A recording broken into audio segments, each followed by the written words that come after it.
Enel já foi multada em mais de 700 milhões de reais por falhas no serviço. E você vai ver também.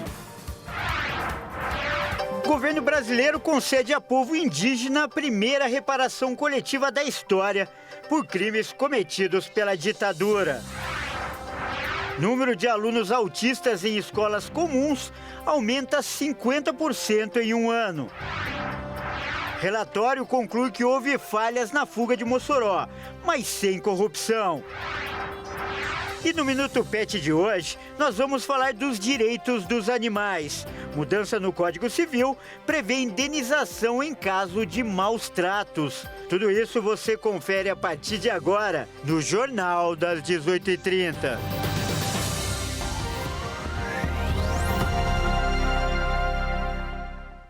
Olá, seja muito bem-vindo. Nós estamos ao vivo. São 18 horas e 33 minutos pelo horário de Brasília. Eu sou o Kleber Werneck e a partir de agora você acompanha comigo as notícias do Brasil e do mundo desta terça-feira. E a Enel foi multada em mais de 700 milhões de reais por falhas nos serviços desde 2018. O governo, inclusive, iniciou uma investigação contra a empresa. Os dados são da Agência Nacional de Energia Elétrica, a ANEEL. No total, são 386 milhões de reais em compensações financeiras por falhas nos serviços e 320 milhões de reais em multas desde 2018, quase 100 milhões de reais por ano. 2 fiscalizações contra a Enel foram confirmadas para checar se a empresa perdeu capacidade ou não possui infraestrutura suficiente de prestar serviços à população de acordo com as exigências contratuais. O governo federal também determinou uma investigação contra a Enel que pode resultar no cancelamento do contrato. A ANEEL também registrou que os moradores de São Paulo têm que esperar mais de 12 horas até que a energia seja restabelecida. E o governo brasileiro concedeu hoje a primeira reparação coletiva da história por crimes cometidos durante a ditadura. Um povo indígena de Minas Gerais foi o beneficiado. A comunidade indígena foi alvo de deslocamentos forçados, prisões, torturas e maus tratos durante o regime como nunca vistos antes. O colegiado estima que pelo menos 8 mil indígenas foram mortos por ações da ditadura militar brasileira. Além da comunidade mineira, a comissão também fez referência à comunidade indígena do Mato Grosso do Sul e vai analisar ainda o caso da missão diplomática chinesa, composta por 9 pessoas que foram presas e torturadas sob a acusação de estarem no Brasil para instalar o comunismo. A presidente da Comissão de Anistia, Enéade Stutz Almeida, chamou o julgamento de histórico, porque é a primeira reparação coletiva e o primeiro pedido de desculpas do Estado brasileiro há mais de 5 séculos aos indígenas. E hoje é uma data muito especial, é o Dia da Conscientização sobre o Autismo. A data foi criada em 2007 pela ONU. E aqui no Brasil, no último ano, cerca de 200 mil alunos com autismo foram matriculados em escolas comuns, ao invés de escolas especializadas. Isso segundo dados do Censo de Educação Básica. De 2022 a 2023, no Brasil, o número de crianças e adolescentes com transtorno do espectro autista matriculados em salas de aula comuns, junto com alunos sem deficiência, aumentou 50%, um salto de 405.056 para 607.144, de acordo com os dados do Censo de Educação Básica. A presença desse grupo nas escolas vem crescendo a um ritmo acelerado. Em 2017, o total de alunos com transtorno do espectro autista em escolas públicas e privadas não chegava nem a 100 mil, segundo o Instituto Nacional de Estudos e Pesquisas Educacionais Anísio Teixeira. Conforme especialistas, há 2 explicações principais para esse aumento, como maior capacidade diagnóstica das equipes de saúde e a conscientização sobre a importância e a obrigatoriedade de acolher as crianças com transtorno do espectro autista. Em geral, os sintomas principais giram em torno de dificuldades de interação social, problemas na comunicação e alteração nos interesses, como resistência à mudança de rotinas ou maneiras diferentes de brincar. A conscientização sobre o autismo é celebrado todo dia 2 de abril e tem como objetivo promover conhecimento sobre o espectro autista, bem como sobre as necessidades e os direitos das pessoas autistas. No Dia Mundial de Conscientização sobre o Autismo, houve protesto no Rio de Janeiro contra os planos de saúde. Quem traz as informações é o repórter Anderson Nascimento. Mães e pais de crianças com deficiência aproveitaram a data para fazer um protesto contra planos de saúde por cancelarem contratos de pessoas com algum tipo de necessidade especial. Os organizadores, que manifestaram em frente à Assembleia Legislativa do Rio e no Tribunal de Justiça, queriam uma reunião com o presidente do órgão para uma definição jurídica. Segundo os responsáveis, as famílias enfrentam diversos problemas, como constantes cancelamentos de planos, o que prejudicam o tratamento das crianças atípicas. No ano passado, em uma audiência publicada, organizada pela Comissão da Pessoa com Deficiência da Alerj, deputados solicitaram a criação de uma comissão parlamentar de inquérito para examinar os cancelamentos arbitrários e a qualidade na prestação de serviços dos planos. No entanto, ainda não ficou definido se realmente haverá a CPI de planos de saúde. As reclamações contra os planos por cobertura de transtornos do espectro autista aumentaram significativamente em 2023. De acordo com a Agência Nacional de Saúde Suplementar, a ANS, em 2022 foram registradas mais de 6.200 situações. Já no ano passado, o número mais que dobrou. Foram 14.500, um crescimento de mais de 130% nas reclamações. As principais causas são a falta de cobertura, descumprimento de prazos para atendimento e problemas de reembolso. Olha, e para marcar essa data tão importante que trata da conscientização sobre o autismo, nós vamos fazer uma entrevista especial aqui no Jornal das 18h30. Nós contamos hoje com a participação de 2 convidados. A primeira é a pastora e pedagoga Marcela Lourenço, que é mãe de um adolescente no espectro autista. E o nosso outro convidado é o professor Frederico Afonso, pai de 3 crianças também no espectro autista. Os dois sejam muito bem-vindos. É um prazer e uma honra recebê-los aqui no Jornal das 18h30. A gente acabou de ver aí um protesto no Rio de Janeiro contra os planos de saúde. Nessa data, como eu repeti e enfatizei, tão importante, há motivos para comemorar. O país ainda deixa muito a desejar ou já evoluiu bastante? Primeiro eu peço para que a Marcela responda. Por favor, Marcela. Boa noite. Eu acredito que sim, nós temos muitos motivos a celebrar. Nós estamos comemorando 12 anos em que foi, de fato, instituída uma lei que garante direitos da pessoa autista. Antes desse período, nós não havíamos esse respaldo, mas ainda há muito que mudar. Eu costumo dizer que a nossa maior batalha não é só essa, como você acabou de noticiar, a questão dos planos de saúde, das políticas públicas, mas as nossas dificuldades é que o cidadão comum, de fato, conheça, compreenda e acolha e inclua um autista em todos os lugares. Legal, e agora eu peço, por favor, para o professor Frederico fazer a avaliação. Kleber, boa noite, pastora.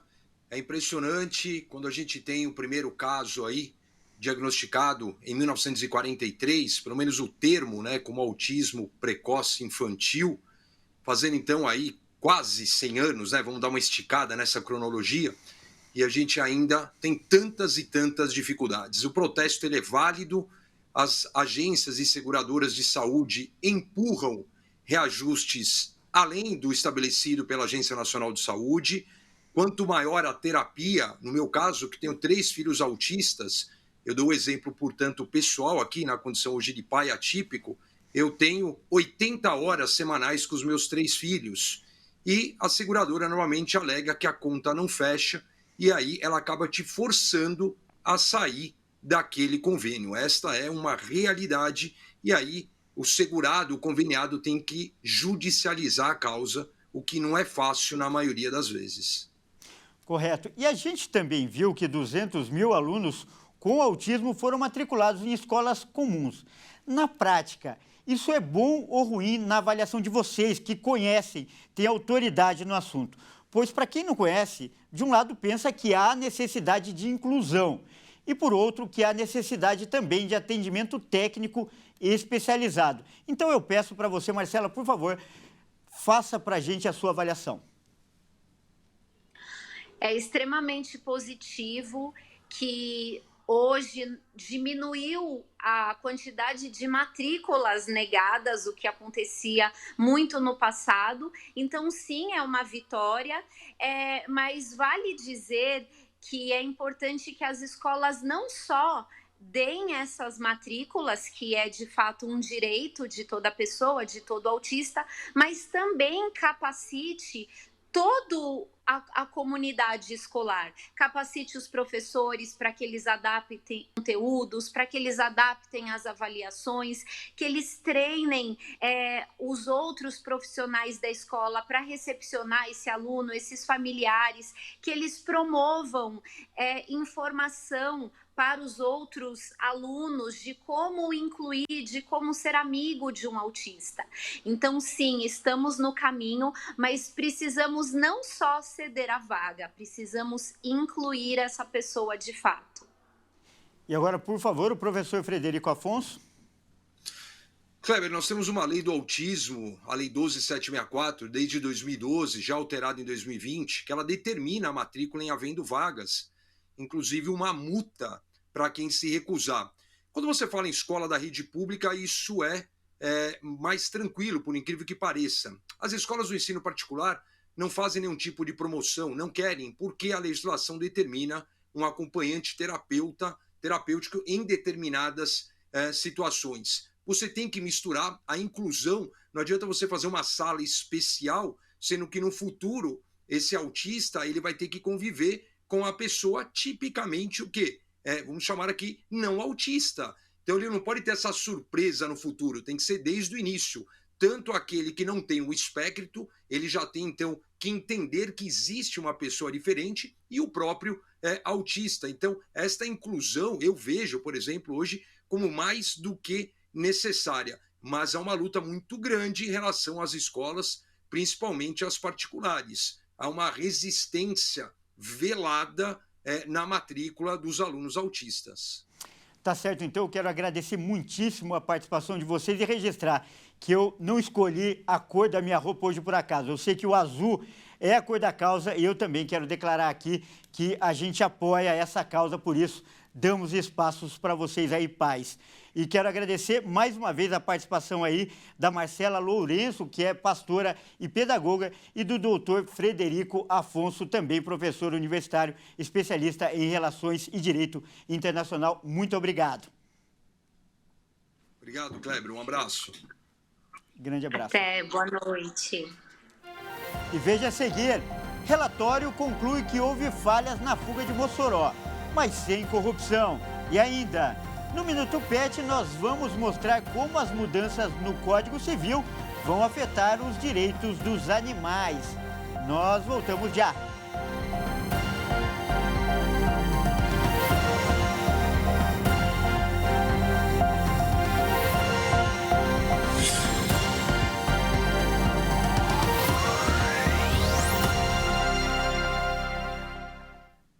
Mais uma vez, seja muito bem-vindo. Nós estamos de volta e ao vivo. São 18 horas e 48 minutos pelo horário de Brasília. E a Secretaria Nacional de Políticas Penais afirmou hoje que concluiu o relatório que apura a fuga de 2 detentos da Penitenciária Federal de Mossoró, que aconteceu em fevereiro, essa fuga. O órgão admitiu falhas no sistema, mas não identificou indícios de corrupção no caso.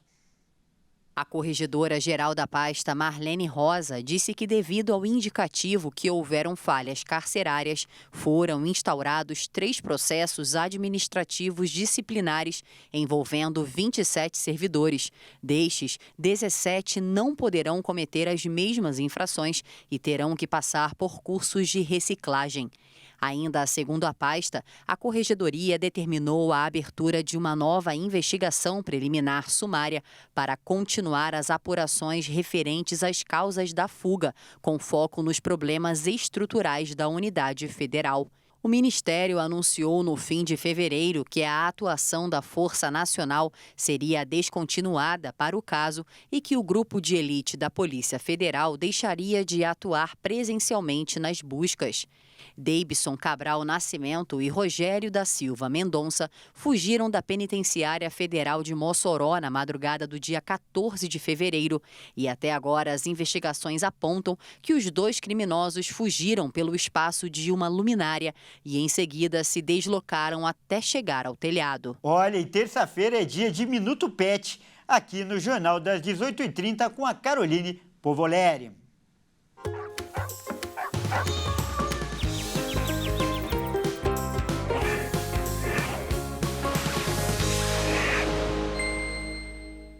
Boa noite, Carol. E hoje nós vamos falar dos direitos dos pets, não é isso mesmo?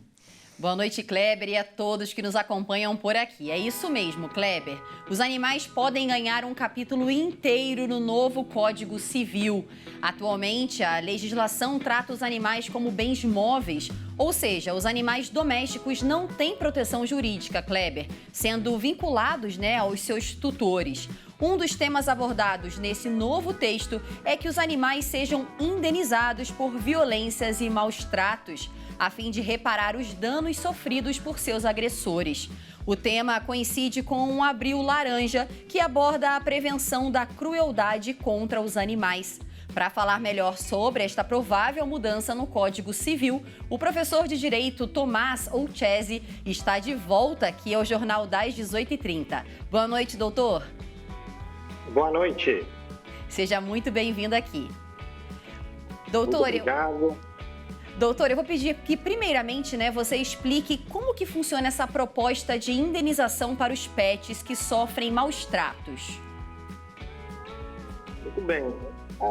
Na verdade, o que se propõe aqui, não tanto em relação à indenização, mas em relação ao próprio status jurídico aqui dos animais, dos pets, dos animais de estimação, é que eles não sejam mais tratados necessariamente como objetos de direito, mas que venham a ser, dizem alguns, tratados como sujeitos de direito. E se forem sujeitos de direito, então teriam direito a receber uma indenização por maus tratos, por exemplo, ou inclusive a proteção legal que se dá a pessoas.